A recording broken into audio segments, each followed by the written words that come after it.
Chapter 7. Red Crash Helmets and White Jumpsuits. After the movies, Tom walked home with Billy. Tomorrow, I'll roll the crawler in cornmeal and fry it like a trout. It's not really the taste, said Billy. It's more the thought. When I start to eat it, even though it's smothered in ketchup and mustard and grated cheese, I can't stop thinking. Worm. Worm, worm, worm, worm, worm, worm. Gaggles of worms in bait boxes, drowned worms drying up on sidewalks, a worm squirming as the fishhook gores into him, the soggy end of a worm draggling out of a dead fish's mouth, robins yanking worms out of a lawn. I can't stop thinking worm. Yeah, but if I fry it in cornmeal, it won't look like a crawler, said Tom. I'll put parsley around it and some slices of lemon, and then you can concentrate. Think fish. All the time you're waiting in the barn, all the time you're eating it, keep saying to yourself, fish, fish, fish, fish, fish, fish, fish, fish. Here I am eating fish. Good fish. Trout, salmon, flounder, perch. I'll ride my mini bike into church.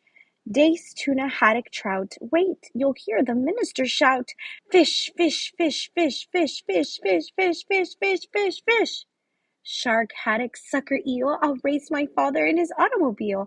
Eel, flounder, bluegill, shark, will race all day till after dark. Billy cheered up. Think how they'd all stare. I'd rev up the aisle, zip around the front pews, down a side aisle under the stained glass windows. My parents would kill me. Reverend Yarder'd peer down over the Bible stand. William, he'd cry, William, you take that engine thing out of here this minute. Yeah, and then they'd come chasing out after us, said Tom.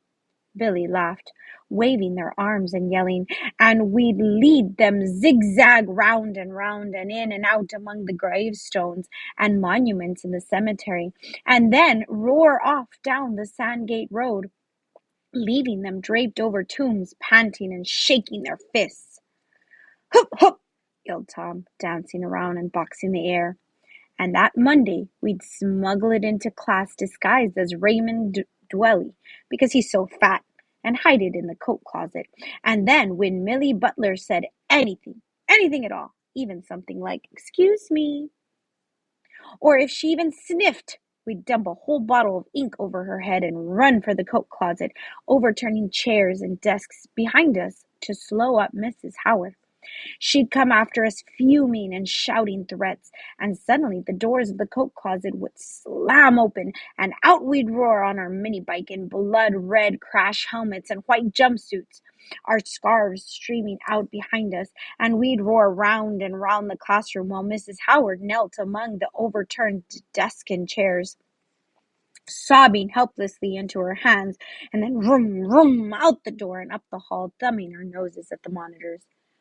Brackety, brackety, brackety, up the stairs, stiff-arming tacklers, into Mr. Simon's office, up onto his desk, vroom, vroom, a backfire into his face, and zoom, out the window as he topples backward in his chair in a hurricane of quiz papers and report cards, and then crunch, landing on the driveway. We roar off down the highway to Bennington and join the Navy so Mrs. Howard and Mr. Simmons and our parents can't punish us.